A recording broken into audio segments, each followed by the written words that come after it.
2 CO2 sent SENT sent subject SUV JE CT subject from to sent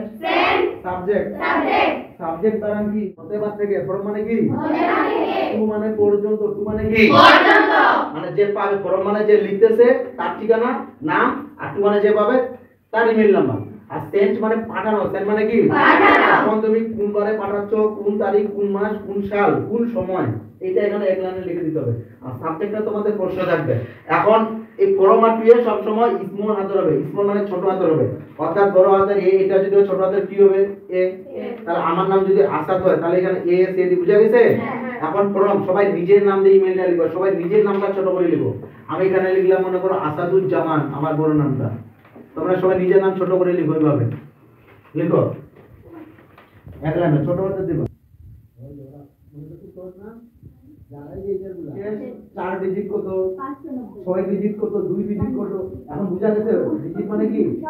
সংখ্যা আমার শেষের 4 digit কত মোবাইলের 6035 তাহলে ডিজিট মানে কি সংখ্যা আচ্ছা তাহলে এই যে নাম লিখলে তারপরে তোমাকে সংখ্যা দিতে হবে লাগবে না এটা এই পাশে বা 15 20 দাও ইচ্ছা মতো সংখ্যা দাও তিনটা দিতে হবে চারটা দিতে হবে বুঝলে তারপরে এখানে দিতে হবে এফ ভরে দিয়ে এই যেভাবে দিতে হবে তারপরে দিতে হবে জিমেইল GMAIL জিমেইল তারপরে দিতে হবে ফুল স্টপ এই ফুল স্টপটাকে ইংরেজিতে বলা হয় ডট DOT ডট তারপরে দিতে হবে কম COM বুঝা গেছে এটা লিখো LAMIYA লামিয়া 420 @gmail.com mail.com এরকম একটা ঠিকানা তোমরাও লিখে দাও যার নামটা দিতে যাও ছোট হাতের হবে এটা একটা ছোট হাতের হবে সংখ্যা একটা ইচ্ছা মতো যখন তাহলে প্রথমে হবে থার্সডে THURSDAY থার্সডে লিখো সবাই সেন্ডে ছোট করে লিখবা সব লিখো সবাই থার্সডে এই যে উপরে ফুল স্টপ নিচে ফুল স্টপ এটাকে বলা হয় কোলন চিহ্ন কি চিহ্ন বলা হয় উপরে ফুল স্টপ নিচে কমা এটাকে বলা হয় সেমিকোলন থার্সডে বানানটা লিখো THURS এটা বলা তো হইছে এখন আমাদের এখানে সেমিকোলন চিহ্নটা হবে উপরে ফুল স্টপ নিচে কমা এই চিহ্নটা এখানে তারপরে দিবা 13 ইংরেজিতে 13 কত কি মাস এখানে এফটা পুরো হাতের হবে FEBRUARY ফেব্রুয়ারি কত সাল তাহলে 2025 বুঝা গেছে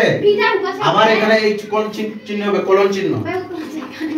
অবশ্যই ছোট করে লিখতে হবে এখন কয়টার সময় বাজে দুইটা প্রায় বাজে 12টার আগে AM 12টার আগে কি আর 12টার পরে PM তাহলে 12টার পরে PM তাহলে এখানে 2 PM এই যে এটা লাইন ইমেল তোমাকে বলবে যে তোমার বন্ধু এ প্লাস পাইছে তাকে তুমি কংগ্রাচুলেশন দিয়ে একটা ইমেল লিখো তোমাকে একটা বার্থডে গিফট দিছে গতকাল ওকে তুমি একটা থ্যাঙ্ক ইউ দিয়ে একটা ইমেল লিখো তোমার বোনের বড় বোনের বিবাহ হচ্ছে একটা তোমার বান্ধবীকে বোনের বিবাহের দাওয়াত দাও ইমেল লিখো এই ইমেলগুলো তোমাকে লিখতে হবে কেউ যদি এ প্লাস পায় তাহলে এখানে লিখতে হবে কনগ্রাচুলেশনস এটা লিখো কনগ্রাচুলেশনস হ্যাঁ for your brilliant success BRILLIANT brilliant success SUCCESS এই brilliant success কথাটা প্রশ্নে পাবে তোমরা প্রশ্নে এটা সম্পূর্ণ প্রশ্ন থাকবে তোমাদের লেখা এটা আমি এখন পড়াচ্ছি কেন তোমাদের আমি পরীক্ষা নেব যে প্যারাগ্রাফ প্রবলেম সম্পর্কে আর ইমেলে আমার শীটটা থেকে দেব 20 নম্বরের পরীক্ষা নেব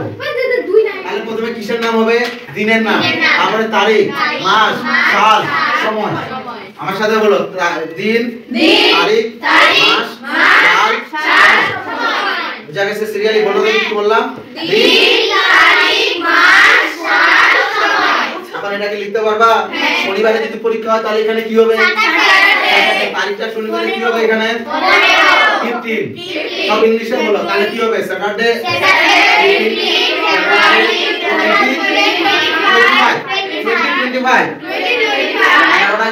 9টার সময় যদি দিতে তাহলে কি হবে বুঝা গেছে আর এটা কি হবে কনগ্রাচুলেশনস ফর ইওর তারপরে তোমাকে এখানে লিখতে হবে সোজা ডিয়ার কি লিখতে হবে ডিয়ার এখন তুমি কাকে ইমেলটা পাঠাচ্ছো লামিয়া এই নামটা এখন এখানে বড় হাতের হবে LAMIYA তারপরে কমা হবে বুঝা গেছে এই পর্যন্ত বুঝা গেছে ডিয়ার এর এখানে এটা এখন বড় হাতের হবে কমা হবে তারপরে এখানে লিখবা তোমাকে আমি শিখিয়ে দেব যে লেটারটা মুখস্থ না একটা স্টেটমেন্ট সালাম ওয়েল পর্যন্ত লিখবে একবার ওয়েল একটা সেন্টেন্স আলাপ করে দাও পর মাই হার্ট সেটা দেখ ওয়েল লেখার পরে তারপরে নিচে আছে বার্থডে সেরিমনি বা কি আছে ওটা লিখো আপাতত ডিয়ার লানিয়া পর্যন্ত তোমার এই পর্যন্ত কি বুঝা গেছে ইমেলের চারটা অংশ এখন বলো ইমেলের কয়টি অংশ উপরের কয়টি অংশ এটা বাদ দিলাম উপরে ইমেলের উপরে কয়টি পড়ো এগুলো এখন আগে লেখা যাবে ঠিক আছে আজকে এই পর্যন্তই দেখলো তাহলে এইটা তোমাদের